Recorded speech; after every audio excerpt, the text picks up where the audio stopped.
All right, student body right, USC podcast here. Dwayne Douglas, breaking things down for you here. PORSBR is my Twitter handle, and then make sure you leave something in the comments, questions, all those things like that. Hit us up on the text line as well for questions every way possible. Our DMs are open. Put on waivers underscore podcast is our handle here on Instagram. So I don't hide from nobody. I take the smoke and I give the smoke. So don't worry about all that as far as that goes. USC fans, I don't fall into this trap a little bit here. I understand we're in that cardinal and gold bubble, if you will, and we're talking USC and we're feeling really good about the staff. We're feeling really good about the CEO approach by Coach Riley, all those things like that, and you're hearing all the good things about camp and everything like that. But let's just be a little bit more cautious as far as that. I talked about it last time when I did the podcast that really you have Lincoln Riley. You have a really good, experienced staff that everybody around college football is really impressed with. We got a bunch of guys who are budding um, stars as far as wanting to become head coaches, if you will. Like Doug Belk talked about being a head coach. Matt Entz talked about being a head coach at some point. All those guys. So you want to take advantage of those opportunities and have these guys and win while they're here. But the one thing that's missing from USC is, besides positions and everything like that, is doing it on the field. We talked about it last time. It's just the only thing that's missing is doing it on the field. Um, so if they can do it on the field, then that's the missing piece. LSU is I know they had a bad defense. I know, they have a cringeworthy head coach. I get it. Kelly is a cringeworthy guy. He was cringeworthy when he was at Notre Dame. He's cringeworthy with the team he has now at LSU, but they are explosive as hell. They are talented as hell. I would not sit here and just say, and just kind of bag on them because they had some cringeworthy moments in that spring game, especially that celebration. The quarterback dancing was just horrible. I mean, if you just don't dance if you don't got the skill to do it. But they are young kids. So like just like USC has young kids on their team as well. Like I don't want to fall into this trap where all of a sudden we're going to win this game by 2 or 3 touchdowns, where it's probably going to be a field goal game. It's probably going to be a game where one mistake costs you an opportunity to win the game in Vegas. So my um, advice, if you will, to USC fans is, if you for that when that game is coming, it's going to be exciting. It's going to be fun. But at the end of the day, understand that you're playing an opponent who could, if you're not on your A game, can whip your ass. Like, I mean, there is no the LSU has never had LSU has been bad at times, but it's been bad because they didn't have the right coaching. They didn't have the particular things. It's never been because they don't have talent. They don't have players. They are a top 10, top 5 program, however you want to put it, whatever class you want to put LSU in. They are a really good, they are really explosive team, really good team.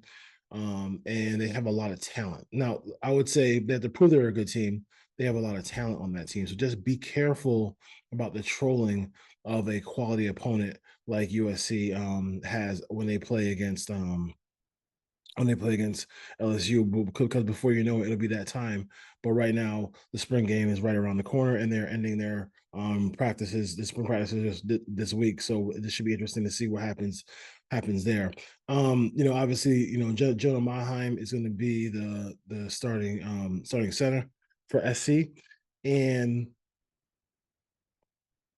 I think it's an interesting choice because you could, I mean, you hear all these good things about Killian O'Connell or Killing O'Connor. And he might be a guy who grabs that one of those last scholarship offers. He's not on scholarship right now.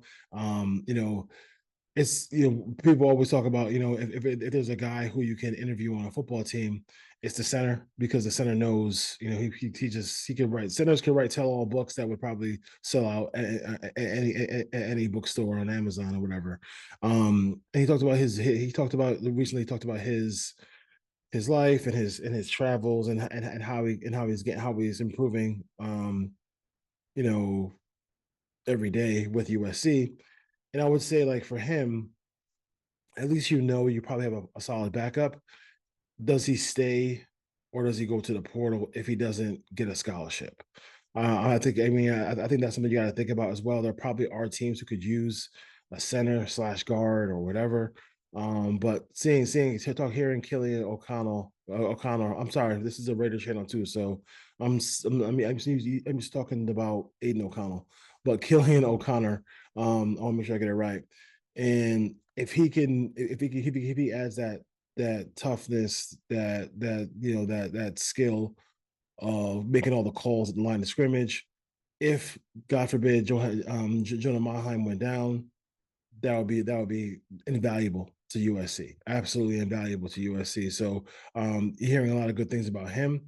Jacoby Covington is a guy who is making it hard for some of these guys to get time in the secondary. He's played well in these practices. He has been a guy who, if everything keeps going in this direction, the guy could end up being an NFL player. And I think that's something that you're seeing at USC. Like the secondary, with secondary is coming along with Arnold, with Ramsey.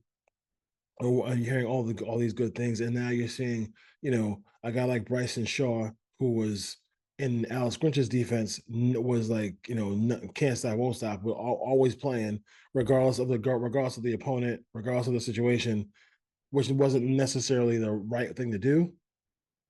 He's more of a backup role where he should be. Like he probably play on rundowns. Like that's where a guy like that belongs as far as Bryson Shaw goes, because he does have value to the team. He just can't be out there one on one with corners or one on one with big time tight ends. Like you just can't put him in that situation as well. One of the keys to this defense is them being able to make the game about the secondary. If they can make the game about the secondary, what I mean by that, get a lead, and then let the Nate Cliftons of the world, let the Elijah Hughes, the Jamel Muhammad's, the Bear Alexander go get the quarterback and force those quarterbacks to throw in the tight windows. This secondary is going to eat. Like the strength of this defense right now is the secondary. It's not even a question about it. It's the back half of the defense with the linebackers, with Arnold, with Gentry, who's going to be rushing the passer a little bit as well, causing havoc that way. Mason Cobb and hopefully Rajon Davis, who I know a lot of fan favorites love Rajon Davis. Can he come back from his injury? Hopefully he can come back from his injury, because I think he's been a guy who deserved to play a lot, and when he played well. So I'm looking to see, hopefully his injury is not too crazy where he can come back for the start of the season. But make the game about the secondary. If they can make the game about the secondary and force these Big Ten teams to pass the football against tight windows, against creative blitzes brought to you by Danson Lynn, this team, if they can really get a lot of turnovers, they really be super impactful to the success of the USC Trojans. All right. Student Body Right USC podcast, Dwayne Douglas here. And I'm going to sign off real quick. We'll just kind of a little quick show here. I'm in the process of doing a whole lot of stuff right now. So in May, we'll do a little bit more of the daily stuff. Shout out to USCJ. Shout out to Voice of College Football, and everything like that. Also, shout out to Gabe, who does a great job with Trojan Blade as well. So I mean, it's a family here. It's a family here. As far as content creators on the USC side. On the Raiders side, we got a little war every 5 seconds with the creators, but we'll talk about that on the silver and black side of this channel. All right, see you by the right USC podcast. Peace, take care, and always fight on.